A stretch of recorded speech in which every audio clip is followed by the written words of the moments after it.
The Crooked Epic, 1, Innn, 1, The Inn of Maniacal Madness, 12, Christopher, The Innn 12c, 1. As the pair of nomads arrived in Hob, Mr. Good tried to hold Elle's shoulder, and his hand slid down her inebriated arm as she took the road to the left toward the inn. She had found her way back to the inn in some ways was only following Draken's elaborate plan, but was also genetically preoccupied with underlying ideas of spawning and copulation.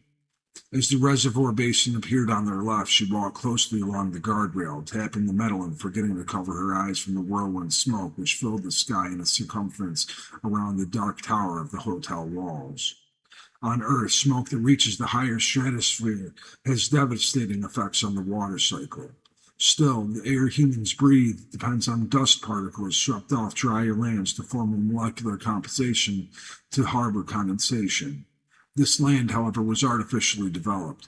When the gods had seen their wrathful vengeance, it was more than enough to create enough gaseous layers to stop the production of rainfall across the entire planet. If lightning could not strike, then the thunderous noise that began to bellow from the ground was tectonic shifting. Yet Christopher's senses were indifferent. He felt that sure there would be bolts of lightning accumulating static electrical energy, readying to strike out from the surface. His rubber-soled boots had not been reproduced during the giant's last gift of spontaneous cellular regeneration. As the billowing smoke appeared like a tornado, Christopher's reaction was to cover his eyes with his arm and his mouth with his collar. Then his coughing impeded him from following as close to Elle as she had hoped. She blindly went into the tornado alone, and the two were split up. Christopher Good stumbled down onto the ground, gripping it in wretchedness. The wind ceased. There were only debris and ashy air around his dusty shirt sleeves as he peeked over his strained, aching arm. Again, it was quiet, and he was alone in the dark cave.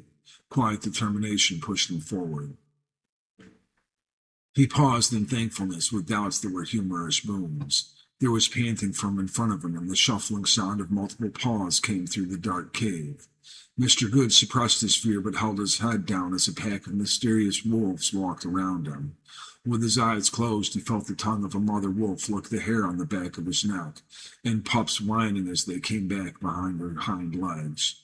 They were gone as quickly as he felt the nurturing comfort push deeper into his heart, and as he raised his head finally, the pitch-black void was all that remained.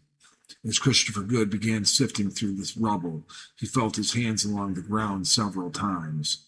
What started as a reaction to his dark surroundings, unseen environment, and startling survey became hushed anticipation. There were rocks there which had moved without him touching them, and on his last swipe across the surface he knew they were rumbling out like volcanic eruptions from the dirt. He smelled a stench from beneath him, and as he raised himself to his hands and knees, he felt an ashy gust of air blowing through the tunnel as the ground shook while he started standing straight. The air behind him filled with rushing fumes. As he began to scamper over the inclining rocks, he glimpsed behind as an eye of fire dilated into a raging wall of lava.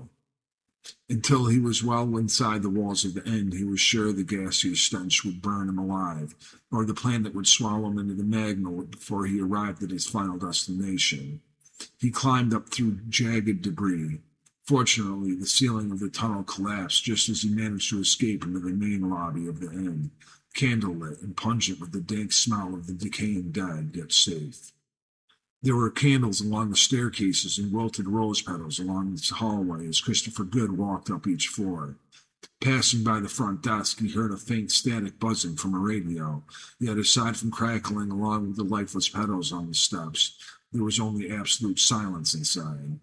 Windows were boarded shut, yet even though no light was in the sky, Christopher could somehow tell that torrents of smoke and burning ash were more to blame for the horrible sense of stark tragedy. The fifth floor was lit, ushering him away from the upper floors, and he walked through the hallway to room 333. It was open, and the bed covers were folded at the foot, the headboard propped pillows, reminding him briefly of his home in Ware, even though it was usually his normal habit to sleep upstairs in his attic study. Mr. Good was exhausted as he crossed the threshold in darkness. His opening yawn caused him to faint.